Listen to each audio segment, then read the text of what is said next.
Good afternoon. I'm standing between all of you and lunch, so I'll try to be as short as possible. But the topic is really wide, and I've heard so many inputs from so many of you earlier this morning that I might want to add a few things to what I'm saying. You've seen my topic already. Here's the status. We're talking about reporting, recognizing which SDG goals we're all tracking and working towards. But I've seen very little discussion today on SDG 6, which is WASH, water and sanitation, and SDG 6.1, where my organization focuses. So I'm Sumeet Rawla with Community Pure Water. It's an initiative that is narrowly focused on providing safe and clean drinking water to rural India. And why we are doing that, you can see right here.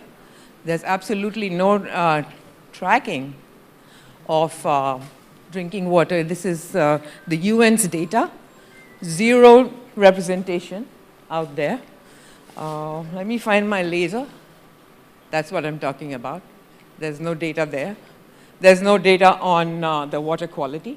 So these are the two issues that we're going to talk about today. So what we're looking at are really gargantuan numbers across the world. 1.6 billion people will lack safely managed drinking water in the next less than 7 years. And our goal in SDG 6.1 is actually to meet safe drinking water requirements across the world by 2030. That's the disparity that we see. So we'll need to increase our efforts by 4 times in order to move ahead on attaining this goal even a little bit. Looking at India, we have the second largest, almost the largest population in the world, and we only have 4% of the world's potable water available. So we fundamentally are, recruiting other resources. We are looking at groundwater. The surface water is already pretty badly depleted. And our freshwater supplies are gone. Our drinking water has been very badly affected by quality issues. We've been talking about ranking and how India ranks in other aspects. Similar, really abysmal numbers. The water quality available in India for drinking is 120 out of 122 countries. Something that we should be shocked about and hurt to actually listen to. What that results in is disease caused by all the pollution in our water. And I'll talk about it a little more as we go ahead. 400 million people today just in India are suffering from this. How this happens, the salinity in our groundwater, because we're using 85% of groundwater now for our drinking water purposes. There's salinity, there's high fluorides, there's high arsenic. We all know it's a poison, right? It's in our water. The lady that you saw just before in my picture there is from West Bengal, and she suffers from arsenic poisoning. So there are a bunch of issues. And look at that fresh water. It's also polluted by how we live our lives, by development, industry, agriculture, and just the human waste.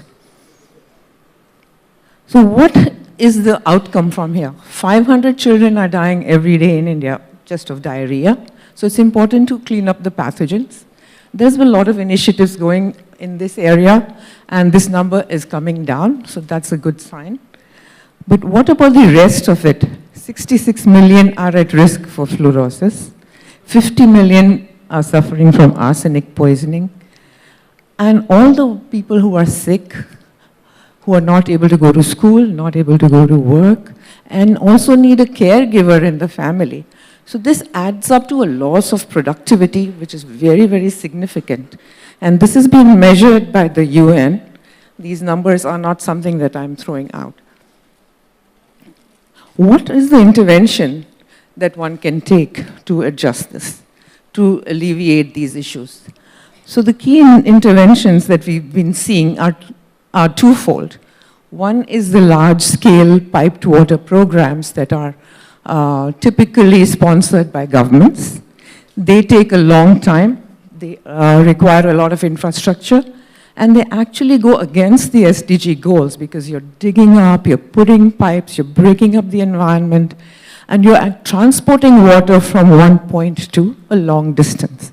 The other intervention is to do it locally. And when I'm saying locally, it's really hyper-local. It's looking at a village level where you already have some sources of water. Every habitation is built around a source of water. We know that. All civilizations are founded by riversides or other water bodies.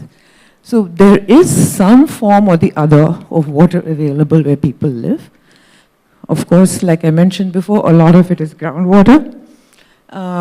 So what we look at doing is leverage that local source of water, analyze what kind of pollutants it has, and clean that water, process it, treat it, and deliver it right there. So there's no need to move it around, across a state or across thousands of miles. So that's one of the units that we have, which is very, very simple. One little room, which houses a multi-stage water purification plant. And there's an automated dispenser that is going to dispense it. So this is not unique to community pure water. It's a very proven technology. There are hundreds of such implementations across the country. Why do we want to look at, what's happening in this world in the sense that, is it still not enough? Because there are literally thousands and crores of rupees spent by the Indian government, by other NPOs to implement these solutions. What happens, I'm trying to discuss what it is. I think everybody's very familiar with water purification. I'm going to jump this. What is the process of implementing a multi-stage water purification plant? Of course, there's funding involved. There's a selecting of the location that we're going to implement this at, who and where will the benefit be seen most, educating the communities, then establishing the whole agreements and processes, installing the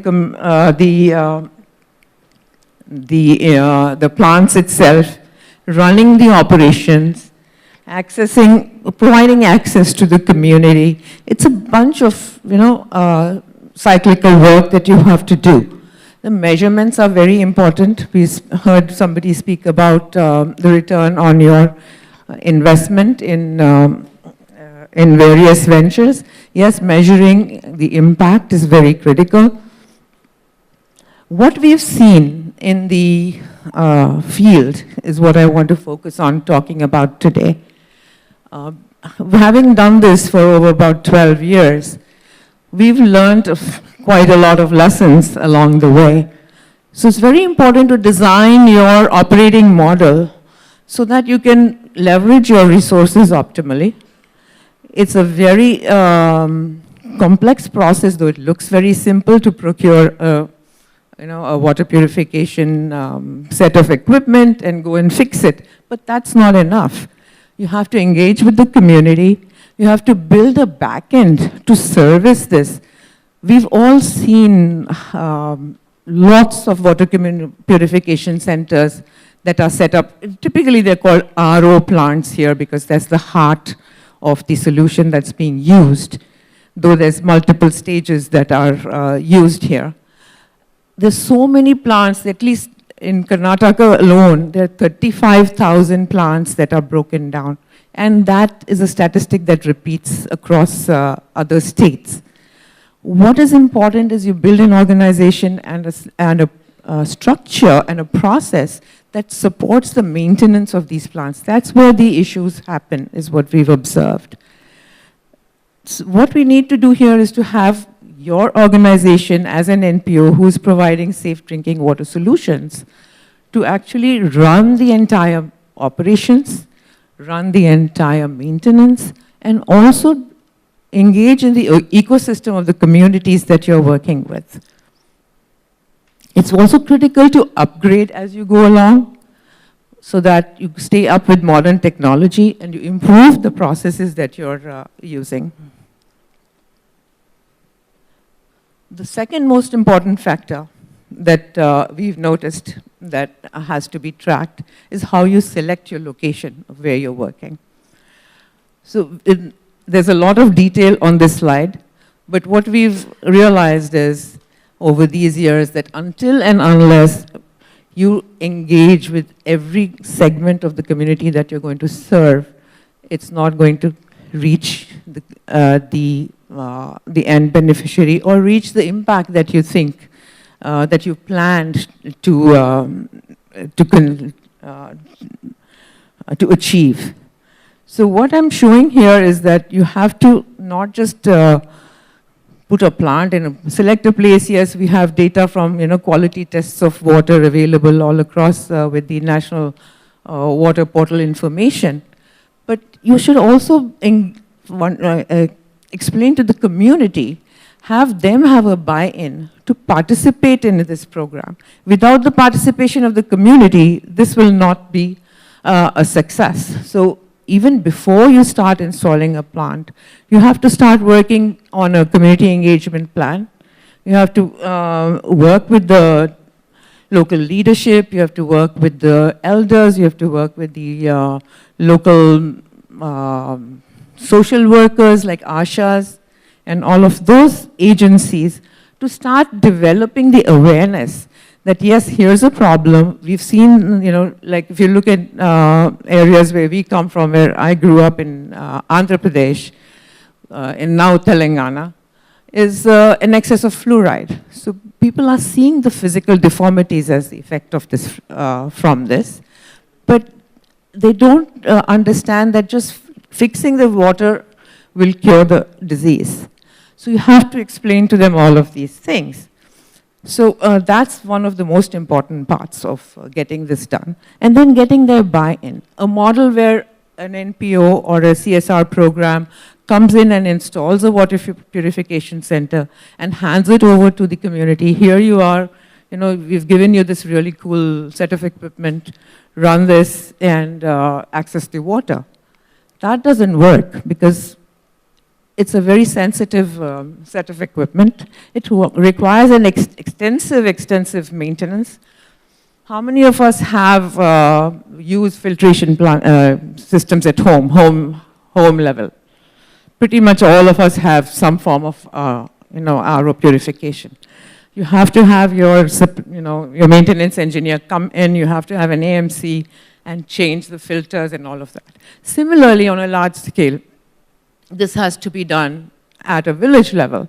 So you have to build the organization to do that. You have to build the understanding that the village will have to work with you to provide this kind of capability going on. What we've seen is in selecting villages, I've put this table up, though we have a protocol, we do engage, we spend like almost 6 months getting from identifying a village to selecting it to actually being able to implement a water purification center there. The success rate on selecting a village is really tiny. If you look at the total, it's 7% of the surveyed villages that will finally actually implement a plant. So there's a lot of preliminary work that one needs to take care of going into this. The other most important factor is the community engagement. Even if you put in this plant, your consumers need to use it. The residents are not always aware of how to do this and why to do this. So that engagement is a most critical component of all of this. I've put down all these points. We know that for a fact that behavior change is not the easiest thing to achieve. It's a long-term process. It has to go much further than just 2 sessions or 5 sessions. It's a regular intervention that has to be required. So what we do at Community Pure Water is to build a whole ecosystem around this. And I think there are several other NPOs who have a similar model. the success rate of maybe, I think there are about 3 or 4 agencies like ours that are able to do this at a highly successful rate. What they do have is an end-to-end ecosystem, which is owned and operated by them. What Community Pure Water does is to establish, we have our own, we work with like, looking at the operating model, what we will do is to select areas in clusters so that we can place a maintenance engineer for a cluster. So for every 20 villages, we have one technical support person. And this collects up into a hub. And then the hub becomes connected to various spokes, which are 20, 25 villages. So this one maintenance engineer does one village a day in the month. And so he's able to do all of the preventive maintenance. At the back end, there's a call center. If there's any issues with the operations of the equipment, the local operator can call us and can get attention immediately. So the service levels that we can offer to the community that we serve is 95% uptime, which is remarkable. And the access to the water is 24/7. So that's one of the key absolute important factors. And this whole thing is built on a very smart supply chain, very tightly controlled, where we have, it's not just this technical support at every local cluster, but each cluster forms a region that has a workshop, that has a warehouse, and all of the spare parts are maintained over there. That goes up to a state level, and that has all of the refurbishment facilities. So the cycle goes on, and it's done in a very cost-effective manner. So what does it take to implement one village level plant? So looking at the process from start to end, when you look at surveying the village, doing the community engagement, engaging the community leaders, actually even setting up long-term agreements with the Gram Panchayat, which are about 10 years that we make an agreement for, where the Panchayat commits to working with us and contributing to maintaining the plant as after we put in the capital expenditure. It takes about 8 lakh rupees in INR to put one village plant today, from end to end, from the point of identification to the point of commissioning the plant. And ongoing, to actually maintain it every year, it's not a lot. It's, it's 1.5 lakhs at the most at this price point, and it will go up as we go along with our inflation. But it's not a very big number. It's a very approachable number. And the way we've been able to organize the funding for this is to work with corporate CSR. We have some multi-year grants. And the reporting and the impact measurement is built into the whole design of the process. One of the most critical parts is actually the measurement. And we were talking about the Smile Train program, that how it's tangible, how quickly you can see the results. That's remarkable. It's a few hours. You can see results from a safe water intervention within a year. It's a very, very rewarding program. It's very tangible. It can be, it's a very repeatable process. It's a highly scalable organization when you pay attention to all of these critical success factors. If you miss any one of them, then it doesn't succeed. So that's the kind of knowledge that I wanted to share with all of us here. The end result, yes, lives are transformed. I forgot to say something here. I wanted to talk about school children. Some of the most active ambassadors for winning over behavior change are school children. We've seen that creates a huge impact. They take this home and they speak to their families, and they become our part of our value chain in terms of the social impact created. So if you have any questions on how we work and how we can help you work, I'll be happy to take those. And thank you for listening to me.